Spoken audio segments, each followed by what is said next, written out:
ಏನು ಅಂದರೆ ಈಗ ನನ್ನ ಯೋಜನೆಗಳು ನಾನು ಆದಷ್ಟು ಫಿಟ್ನೆಸ್ ಇದಾಗೋದಲ್ಲಿ ಸಮಾಜಕ್ಕೆ ಒಂದು ಯುವಕರಿಗೆ ಬರ್ತಕ್ಕಂಥ ಯುವಕರಿಗೆ ಒಂದು ಫಿಟ್ನೆಸ್ ಮುಖಾಂತರ ಆರೋಗ್ಯ ಕಾಪಾಡ್ಕೊಳ್ಳೋದಕ್ಕೆ ಒಂದು ಒಂದು ವಿಚಾರಗಳನ್ನು ಅವ್ರಿಗೆ ತಿಳಿಸ್ಬೇಕು.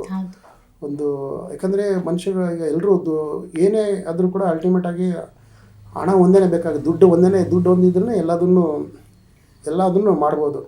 ಬಟ್ ಏನೇ ಸಂಪಾದನೆ ಮಾಡಿದ್ರು ಕೂಡ ಅದನ್ನು ಅನುಭವಿಸೋದಕ್ಕೆ ಆರೋಗ್ಯವಾಗಿದ್ದರೆ ಮಾತ್ರನೇ ಅದನ್ನು ಅನುಭವಿಸ್ಬೇಕಾಗುತ್ತೆ.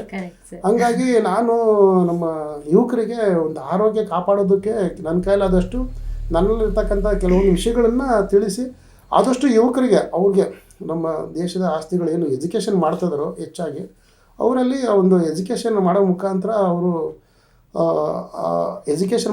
ಒಂದು ಸಮಾಜಕ್ಕೆ ಒಂದು ಒಳ್ಳೆಯ ವ್ಯಕ್ತಿ ಆಗೋದಕ್ಕೆ ನಾನು ಅವ್ರಿಗೆ ತಿಳಿಸ್ತೀನಿ. ಎಷ್ಟೇ ದುಡ್ಡು ಸಂಪಾದನೆ ಮಾಡಲಿ, ಯಾವುದೇ ಅಧಿಕಾರಿಗಳಾಗಿರಲಿ ಅವರಲ್ಲಿ ಒಂದು ನಡವಳಿಕೆ ಇದ್ದರೆ ಮಾತ್ರನೇ ಅವರು ಗಳಿಸಿರ್ತಕ್ಕಂಥ ದುಡ್ಡು ಅಧಿಕಾರಕ್ಕೆ ಬೆಲೆ ಇರೋದನ್ನು ನನ್ನ ಮಾತಿನ ಮುಖಾಂತರ ಏನಾದರೂ ಒಂದು ಕಂಟೆಂಟ್ ಕ್ರಿಯೇಟ್ ಮಾಡಿ ತಿಳಿಸೋದಕ್ಕೆ ಪ್ರಯತ್ನ ಪಡ್ತೀನಿ ನಾನು. ಖಂಡಿತ ಸರ್, ನಿಜವಾಗ್ಲೂ ತುಂಬ ಕರೆಕ್ಟಾಗಿ ಹೇಳಿದ್ರಿ. ಸಂಪಾದನೆ ಮಾಡ್ತೀವಿ, ಅಕಸ್ಮಾತ್ ಆರೋಗ್ಯನೇ ಇಲ್ಲ ಅಂದರೆ ಖರ್ಚಿಗೆ ಮಾಡೋದು ಅಂದಂಗೆ. ಹೌದು.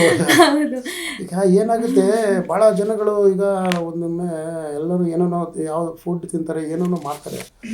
ಚೆನ್ನಾಗಿದ್ದಾಗ ಎಲ್ಲ ಚೆನ್ನಾಗಿರುತ್ತೆ. ಹಾಸ್ಪಿಟಲ್ ಅಡ್ಮಿಟ್ ಆಗಿ ಡಾಕ್ಟ್ರು ಏನು ಹೇಳಿದಾಗ ಎಮರ್ಜೆನ್ಸಿ ವಾರ್ಡಲ್ಲಿ ICUನಲ್ಲಿ ಇದ್ದಾಗ ಆಗ ಅವ್ರಿಗೆ ಗೊತ್ತಾಗುತ್ತೆ ಆರೋಗ್ಯ ಬೆಲೆ ಏನು ಅಂತ. ಈಗ ದುಡ್ಡಿದೆಯಪ್ಪ ಅಂತೇಳ್ಬಿಟ್ಟು ಸುಮ್ಮನೆ ಕಾಯಿಲೆ ಬರ್ಸ್ಕೊಂಡು ಹಾಸ್ಪಿಟ್ಲಲ್ಲಿ ಮಲಗೋದಕ್ಕಿಂತ ವಯಸ್ಸಿದ್ದಾಗ ದೇಹನ ದಂಡಿಸಿದ್ರೆ ಆ ವಯಸ್ಸಿದ್ದಾಗ ಯಾರೆಲ್ಲ ದೇಹ ದಂಡಿಸೋರೋ ಅದು ಆರೋಗ್ಯ ಕಾಪಾಡ್ಕೊಳುತ್ತೆ.